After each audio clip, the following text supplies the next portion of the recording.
Okay, ladies and gentlemen, let's take a look. I put on some of the vector problems for our vector intro part 1 and part 2, but what I wanted to do is go through a couple examples because vectors are not necessarily easy. Now, they're also not necessarily hard. It's just a matter of it takes some practice and it takes some visualization. So to do that, here's a couple practice problems. Now, here's the problems that were assigned. I've given you some practice problems. They're kind of like wheat thins, but like Aldi wheat thins. They're just not quite the same thing.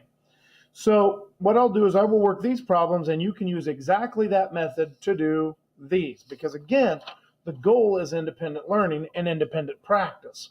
So here we go. Let's start with the easiest one first. We have 3c. Well, 3c means I'm going to take 3 of the c vectors. Well, here's the c vector. It's 350 degrees at 5 centimeters. So all I'm going to do is if I want it 3, it's going to be 3 times as long. I'm going to redraw another y and another x-axis. And so just like this one comes right off here, it's going to come off right here. And it's going to be at 350 and 5 centimeters. Now that's 1, that's 2. Here we go. I'm going to draw another set of x and y axes. The whole point of these x and y axes is all of these axes are parallel. Now that's super duper nice when we start putting things together. So here, a little short there, 5 centimeters, and again, 350. So in the case of 3c, when you just have a vector times a scalar, it's super easy because you'll notice the direction does not change. It stays exactly the same direction. It's just longer. So in this case, you would simply say 15 centimeters, comma, 350 degrees. Now remember the 350 degrees, it's always measured from standard position. So it's always measured from the positive x-axis, measured all the way around in a counterclockwise fashion. That's why it has to be 350 degrees, not negative 10. So that's number 3. Let's go on to something more difficult. Going on to something more difficult gives us, let's do number 2. Let's work them backwards here. C minus D. So if I want C minus D. Now, first of all, I need C. Okay. And you'll also notice, ladies and gentlemen, 5 centimeters, 350, that I'm drawing these nice and big. The reason I'm drawing them nice and big is because I got to label stuff inside of them. And if I don't leave enough space, if I draw like little bitty little pictures, I can't. So if you're not using one vector problem per third of a page, you're too small. And I will not really like that because you're going to have trouble with it and you're going to wonder why you have trouble. Use the paper. Each one of these problems should only be about a third of the page. Trying to put more than that on there is not going to work. Now, so we have 350 degrees. We want minus D. So I draw my x and y axis. And D should be up here at 40 degrees and 3 centimeters. Now, here's the thing. That would be C plus D. But I want 3 plus negative D because negative D would make a minus. So instead of going off this direction, we're going to turn it around and we're going to make it go that direction. And since we always match them head to tail, instead of having this, we're going to go the opposite way for 3 centimeters. Now, the nice thing about going the opposite way for 3 centimeters is if we have 40 degrees here and we have the x-axis right here, what must be true about this angle and this angle?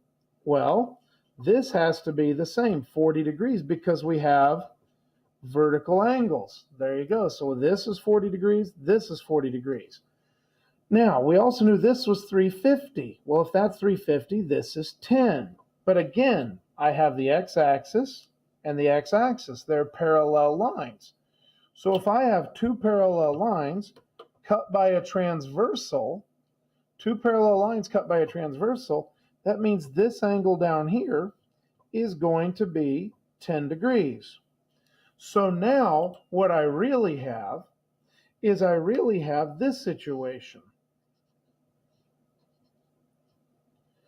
50 degrees on the inside, 5 centimeters here, and 3 centimeters here.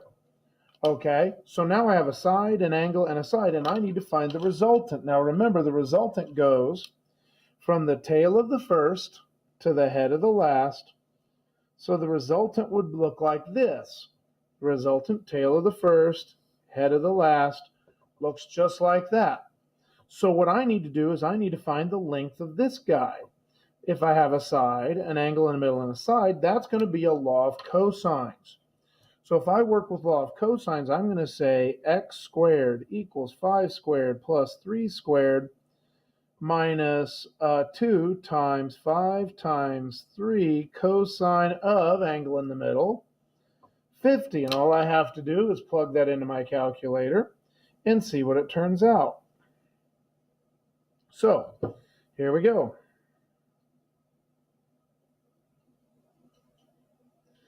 I have 25 plus 9 minus 2 times 5 times 3 is 30. Minus 30. Cosine 50. Enter. So you say second square root and second answer, and you get that our side ought to be 2.24 units long. 2.24 units long.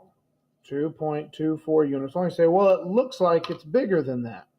Well, it does look as if it's bigger than that, but that's okay. Oh, wait, I have a problem.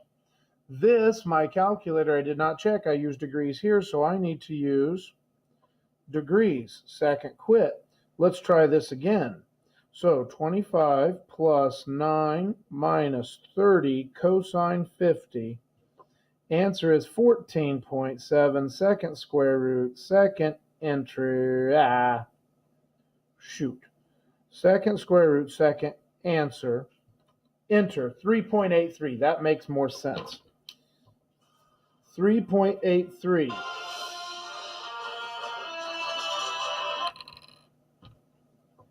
3.83.